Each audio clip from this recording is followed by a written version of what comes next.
मैं सनी और आप देख रहे हैं हमारा YouTube channel Sunny learning point. तो चलिए दोस्तों, आज के इस वीडियो में हम सीखते हैं एक्सरसाइज 3.1 का क्वेश्चन नंबर 2, क्योंकि हम इसके पिछले वाली वीडियो में जो क्वेश्चन नंबर 1 है उसको बता दिए। यदि आपने उस वीडियो को नहीं देखा है तो हमने लिंक डिस्क्रिप्शन में दे दिए हैं, जाएं और वहां से आप उन वीडियो को देख सकेंगे। तो चलिए शुरू करते हैं क्वेश्चन नंबर 2। देखिए जो क्वेश्चन नंबर 2 है वो क्या है, कह रहा है कि क्रिकेट टीम के एक कोच ने 3900 रुपए में 3 बल्ले तथा 6 गेंद खरीदी। बाद में उसने एक और बल्ला और उसी प्रकार की 3 गेंद 1300 रुपए में खरीदी। इस स्थिति को बीजगणितीय तथा ज्यामितीय रूप में व्यक्त कीजिए। तो देखिए जो यह एक्सरसाइज है 3.1, इसमें जो है हमें फाइनल आंसर नहीं देना है, बस करना क्या है कि जो यह कंडीशन है इन कंडीशन को हम बीजगणितीय रूप में व्यक्त करेंगे और उसके बाद से जो हमें बीजगणितीय रूप मिलेगा उसके माध्यम से जो है हमें ज्यामितीय रूप भी बताना है। तो चलिए शुरू करते हैं इस क्वेश्चन को भी। तो देखिए जो सबसे पहले हम बनाएंगे क्या, बीजगणितीय रूप। तो सर देखिए जो हमारा प्रश्न दिया हुआ है क्या कि 3 बल्ले और 6 गेंद जो है 3900 रुपये में खरीदना है। यानी कि हम पता करेंगे क्या कि एक बल्ले का मूल्य क्या है और एक गेंद का मूल्य क्या है। तो हम मानेंगे, माना बल्ला का मूल्य बराबर x रुपए है। ठीक, मान रहे हैं कि जो बल्ला का मूल्य क्या है x रुपए है और जो हमारा गेंद है उसका जो मूल्य है क्या है तो y रुपए है।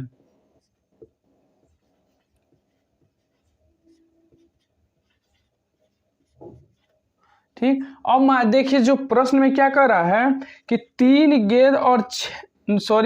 3 बल्ला और 6 गेंद मिला के 3900 रुपये हो रहा है। यानी कि जो प्रश्नानुसार जो हमारा प्रथम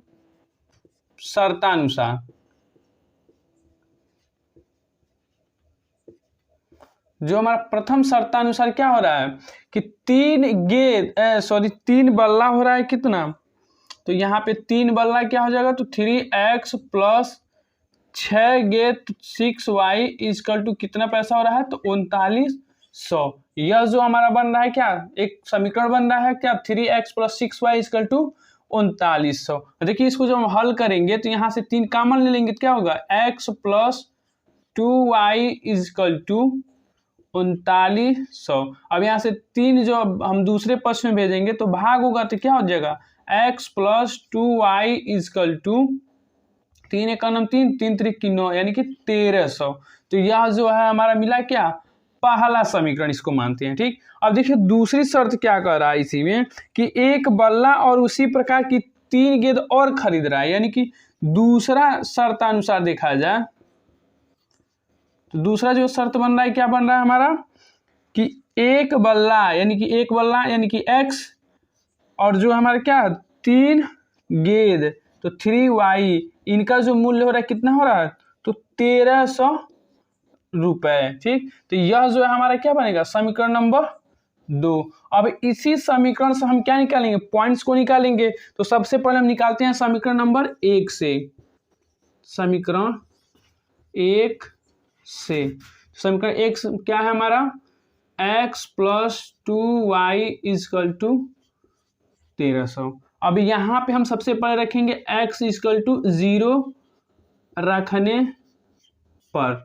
जब हम x इक्वल टू 0 रखेंगे तो हमें क्या मिलेगा तो 0 प्लस 2y इक्वल टू हो जाएगा 1300। जब इसको हम सॉल्व करेंगे तो क्या होगा, y इक्वल टू कितना मिलेगा तो 650। अब यहाँ पे हमें क्या मिलेगा, 2 पॉइंट्स मिल गए, x इक्वल टू 0 और y इक्वल टू 650। ठीक, तो इस पॉइंट्स को हम मान ले रहे हैं क्या a। ठीक है, अब यहीं पर इसी समीकरण में जो है हम रखेंगे एक बार क्या y इक्वल टू 0 रखने पर। तो जब हम y इक्वल टू जब 0 रखेंगे तो यह पूरा वैल्यू क्या हो जाएगा 0 हो जाएगा। यानी कि x इक्वल टू क्या बचेगा तो 1300। तो x इक्वल टू हो जाएगा 1300। तो यहाँ पे जो हमारा बिंदु क्या कौन कौन सा बन रहा है तो 1300, 0। इस बिंदु को हम मान ले रहे हैं क्या तो b। अब देखिए जो हमारा दूसरा समीकरण है, दूसरा समीकरण क्या है हमारा, x plus 3y equal to 1300। यही प्रक्रिया हम दूसरे समीकरण में भी करेंगे, समीकरण नंबर 2 से। तो समीकरण नंबर 2 से जब लागू करेंगे तो क्या करेंगे, x इक्वल टू 0 रखने पर तो क्या होगा, x plus 3y equal to 1300, यह समीकरण है तो x इक्वल टू 0 हो गया है, तो 3y इक्वल टू 1300। इसको जब हम सॉल्व करेंगे क्या मिलेगा, y इक्वल टू 1300/3। तो देखिए जब हमें यहाँ पे क्या रख रहा है, x इक्वल टू 0, तो जो y का जो मान मिल रहा है क्या, 1300/3। तो जब हम इसको रखेंगे, जब ज्यामिति में जो अब हम इसका ग्राफ बनाएंगे तो उसमें थोड़ी क्या समस्या होगी और जो कैलकुलेशन भी है वो भी ज्यादा करना पड़ेगा। तो इसलिए हम इसको थोड़ा आसान बनाने के लिए जो है x इक्वल टू 0 न लेकर 1 ले लेते हैं। क्या ले लेते हैं, 0 के जगह हम लेते हैं 1। तो देखिए जो हमारा कैलकुलेशन हो जाएगा वो थोड़ा आसान हो जाएगा। तो x इक्वल टू 1 रखने पर तो क्या बनेगा, जब x इक्वल टू 1 रखेंगे तो हमारा समीकरण है x plus 3y equal to 1300।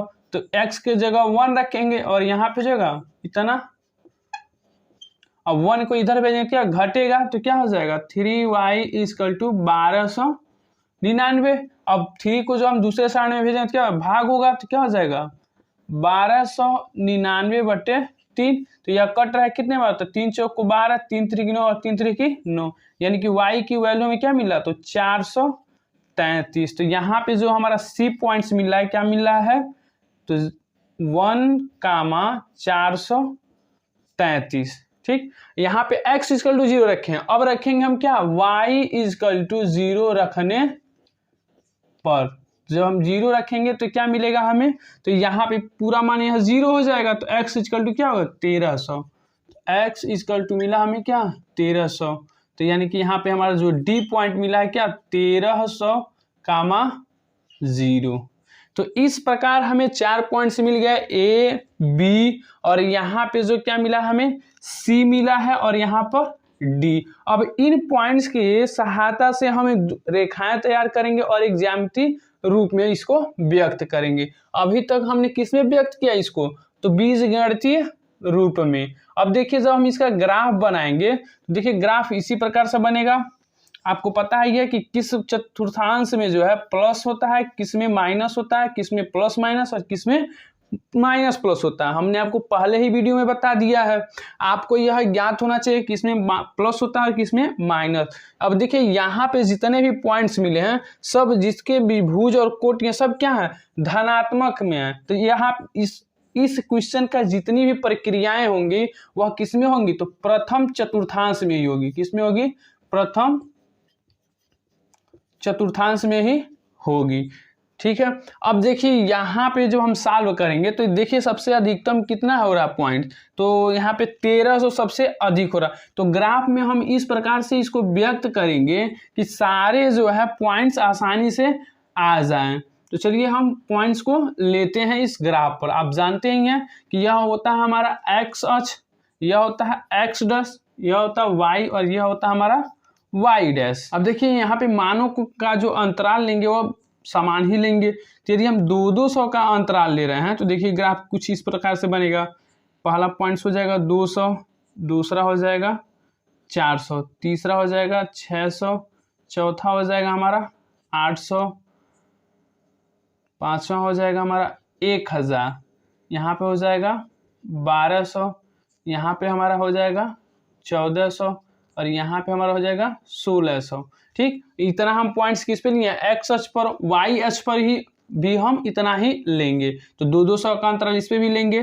तो यहाँ पे हो जाएगा 200, यहाँ पे हो जाएगा 400, यहाँ पे हो जाएगा 600, 800, 1000, 1200 और 1400।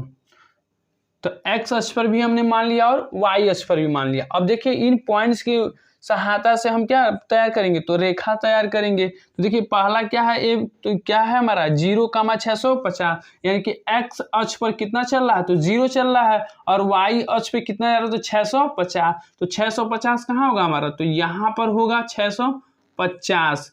तो यह जो बिंदु बनेगा, इनका जो बिंदु है क्या बन रहा है हमारा, तो 0,650 बन रहा है। और दूसरा जो हम ले रहे हैं बिंदु बी, तो क्या बना है 1300,0। अब देखिए इसको जो हम लेंगे तो 1300 किस पे चल रहा है, एक्स अक्ष पर।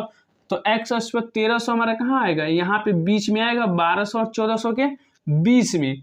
ठीक, अब देखिए इन दोनों बिंदुओं के, तो इसका नाम दे दीजिए क्या, 1300,0।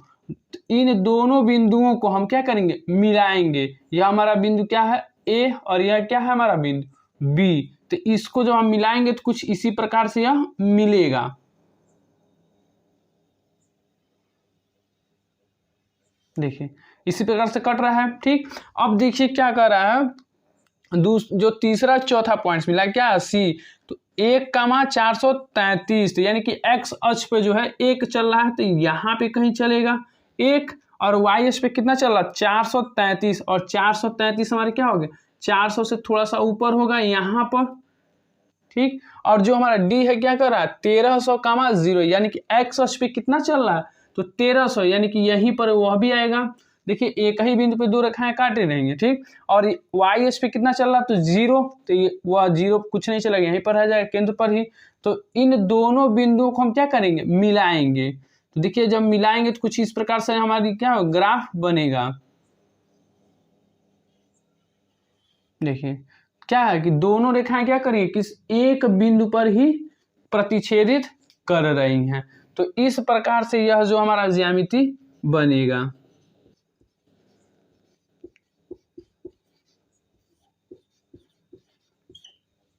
आशा करते हैं कि आप समझ गए होंगे कि यह किस प्रकार से बना है। ठीक इसी प्रकार से हमारे क्या यह जो ग्राफ बनेगा, यदि आप इसे ग्राफ वाली कॉपी पर बनाएंगे तो जो फिगर बनेगा थोड़ा साफ सुथरा और क्या बना एक अच्छा बनेगा। तो आशा करते हैं कि आप इस क्वेश्चन को बहुत ही सरलता से सॉल्व करना सीख गए होंगे। तो चलिए सॉल्व करते हैं अब क्वेश्चन नंबर जो 3 है उसको। तो जैसा कि आप जानते हैं कि क्वेश्चन नंबर 1 और क्वेश्चन नंबर 2 में हमने क्वेश्चन को किस प्रकार से सॉल्व किया है, तो ठीक इसी प्रकार से आप क्वेश्चन नंबर 3 को स्वयं सॉल्व कीजिए। देखिए उसमें भी क्या करना है, हमें आसानी है। क्या करना, सबसे पहले हम जो हमारा इक्वेशन है उसको हम बनाएंगे। ठीक, इक्वेशन बनाने के बाद से क्या करेंगे, x इक्वल टू 0 रखेंगे, फिर y इक्वल टू भी 0 ही रखेंगे।